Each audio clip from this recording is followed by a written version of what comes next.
স্বাধীনতার বিপক্ষের কোনো শক্তিকে যেন এই সমস্ত শিক্ষা প্রতিষ্ঠানের মাটিতে আমরা জায়গা না দিই। আসসালামু আলাইকুম, অনেক ধন্যবাদ মিরপুর কলেজ ছাত্র দলকে, সুমন, মদত সহ যারা এই ইফতারের আয়োজন করেছেন।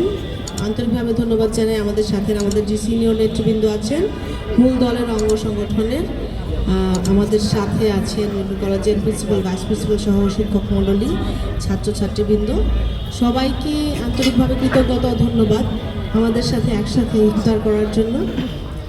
আর আমরা বিগত সময়েও কিন্তু মিরপুর কলেজে এসেছি, আপনাদের সাথে আমাদের কথা হয়েছে।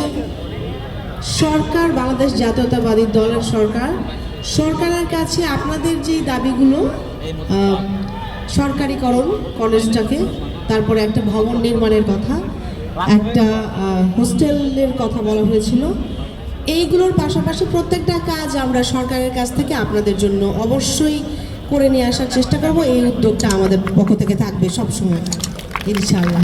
দোয়া রাখবেন। আর আমরা আপনাদের জন্য এই কাজগুলো আমাদের তরফ থেকে অবশ্যই করব।